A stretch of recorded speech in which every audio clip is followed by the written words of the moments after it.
Oke ya, jadi Injil itu dimulai dengan kasih Allah. Sesuai dengan apa yang tertulis di Alkitab, karena begitu besar kasih Allah akan dunia ini sehingga Ia mengaruniakan anaknya yang tunggal, supaya setiap orang yang percaya kepadanya tidak binasa melainkan beroleh hidup yang kekal. Jadi Allah yang mengasihi kita dan Ia mengutus anaknya yang tunggal sebagai pendamai bagi dosa-dosa kita. Siapa itu Yesus? Yesus adalah Allah sendiri yang mengambil rupa manusia untuk menjadi penebus, jalan damai, iya kan? Jalan damai. Oleh karena itu makanya tadi Ibu tanya kenapa perlu Injil diberitakan, supaya memberitakan tentang kasih Allah, memberitakan tentang perdamaian antara manusia dengan Allah. Kenapa manusia perlu diperdamaikan? Karena manusia sudah dikuasai oleh dosa. Apa yang dimaksud dengan dosa? Dosa adalah pelanggaran firman Tuhan. Ada konsekuensi dari dosa. Apa itu? Hukuman tadi kan, jadi hukuman. Karena kita menerima penghukuman, maka perlu juga kita menerima pengampunan. Pengampunan yang kekal dari siapa? Dari Allah sendiri. Jadi Injil itu inisiatif Allah sendiri ya. Allah sendiri yang berinisiatif untuk datang kepada manusia untuk membangun satu perdamaian. Jadi kata Injil itu adalah kabar baik. Kenapa dikatakan kabar baik? Karena di sana ada perdamaian, ada penebusan, ada keselamatan, berita kesukaan. Jadi Injil dalam bahasa Inggris disebut gospel, ya kan? Gospel. Dari bahasa Inggris kuno, gospel yang berarti kabar baik. Good spell, kabar baik, yang merupakan terjemahan dari bahasa Yunani itu angelion, kabar baik. Jadi kalau kita merenungkan tentang pengampunan ini, bahwa terjadi di sana proses pembenaran, iya kan? Terjadi di sana proses pembenaran. Karena kasih Allah kita dibenarkan. Pembenaran menjadi manusia baru. Semua itu disediakan lewat kasih karunia. Karena kasih karunia kita diselamatkan oleh iman kita.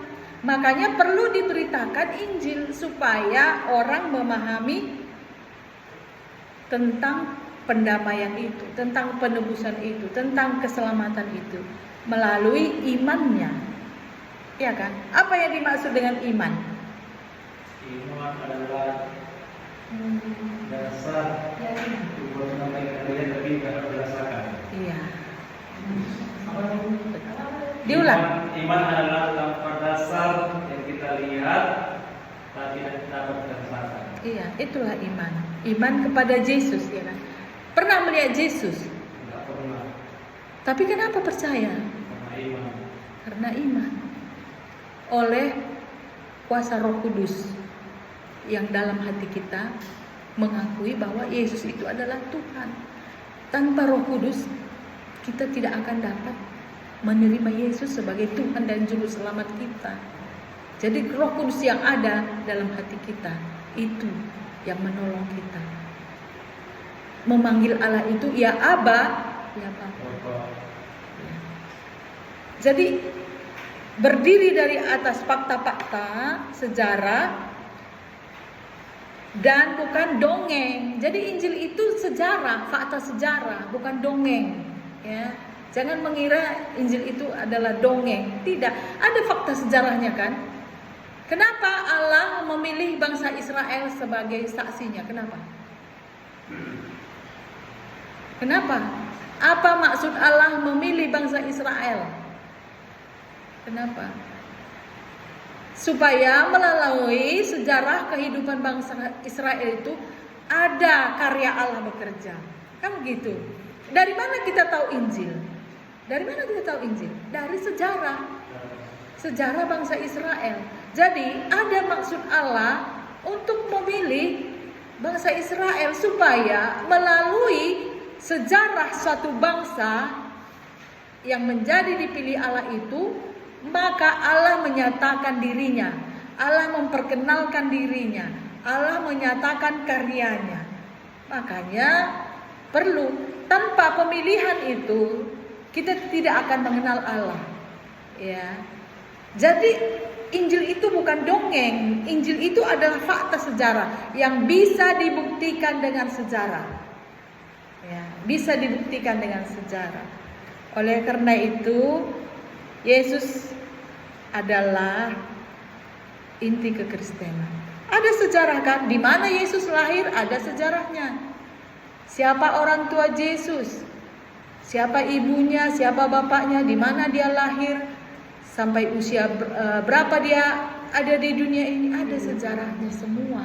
Jadi bukan sekedar dongeng cerita ya. Jadi Alkitab kita ini bukan dongeng, tapi sejarah. Alkitab adalah bagian sejarah dari dunia yang bisa dilihat. Ya. Para arkeolog, peneliti-peneliti melihat dari fakta-fakta sejarah yang ada di dunia ini dan bisa dibuktikan melalui ilmu pengetahuan. Ya. Jadi bukan secara dongeng-dongeng seperti wahyu yang turun dari sorga, kemudian menurunkan kitab suci dan tanpa mengerti artinya harus dibaca tapi tidak mengerti. Tidak, bukan seperti itu. Tapi Alkitab, Injil bisa dipelajari dan bisa dipahami dan bisa dimengerti. Gitu ya.